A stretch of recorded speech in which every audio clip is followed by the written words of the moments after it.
அஸ்ஸலாமு அலைக்கும் friends, welcome to my kitchen. இன்றைக்கி டயட் பிரேக்ஃபாஸ்ட் டே 6 பார்க்க போகிறோம்.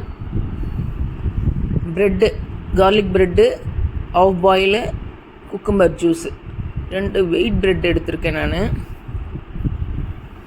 வீட் ப்ரெட்டு தான் இதுக்கு நல்லது. பூண்டு நிறைய எடுத்திருக்கேன். ஆஃப் பச்சை மிளகா எடுத்திருக்கேன். அதை நல்லா இடிச்சுக்கோங்க. இடிக்க வரலைன்னா மிக்சியில் போட்டு நல்லா எவ்வளோ பேஸ்ட் பண்ணணும் பண்ணிக்கோங்க. அதுக்கடுத்து தவாவில் பட்டர் போட்டு, சும்மாவே பட்டர் போட்டு நீங்கள் இது பண்ணிங்கனாலே, டோஸ்ட் பண்ணாலே பிடிக்கும், நல்லா டேஸ்ட்டாக இருக்கும். இது கூட அந்த அரைச்சி வச்சுருக்க பேஸ்ட், அதோட உப்பும் போட்டுக்கணும். அந்த பேஸ்ட்டில் போட்டுட்டு இந்த 2 ப்ரெட்டையும் வந்து ஃப்ரண்ட் அண்ட் பேக்கு திருப்பி போட்டு, இருந்ததுன்னா பேஸ்ட் இருந்ததுன்னா இன்னும் கூட போட்டு நீங்கள் பண்ணலாம். நீங்கள் எப்போ சாப்பிட உட்காந்தாலும் கடவுளுக்கு நன்றி சொல்லிவிட்டு சாப்பிடுங்க. மற்றவங்களுக்கும் கிடைக்கணும் அப்படின்ட்டு ப்ரே பண்ணிக்கோங்க.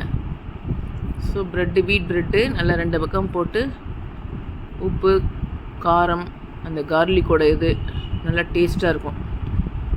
நான் வந்து அந்த கார்லிக் ப்ரெட் இல்லையா, எப்படி செய்யணுன்றத ஃப்யூச்சரில் சொல்லி காட்டுறேன்.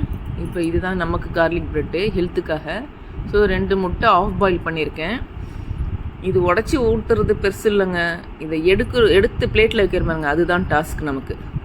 ஸோ இது கூட பெப்பர் தூள் போட்டிருக்கேன், உப்பு அதையும் தூவி விட்டுட்டு தனியாக எடுத்து வச்சுட்டேன். அடுத்து குக்கும்பர், அதை எடுத்து கழுவிட்டு தோல் சீவுங்க. இது கட் பண்ணிவிட்டு மிக்ஸி ஜாரில் போட்டு, அது கூட ஆஃப் லெமன் புழிஞ்சி விடுங்க. கொஞ்சம் உப்பு. நான் வந்து ஃபில்டர் பண்ணிக்கணுன்றவங்க பண்ணிக்கோங்க.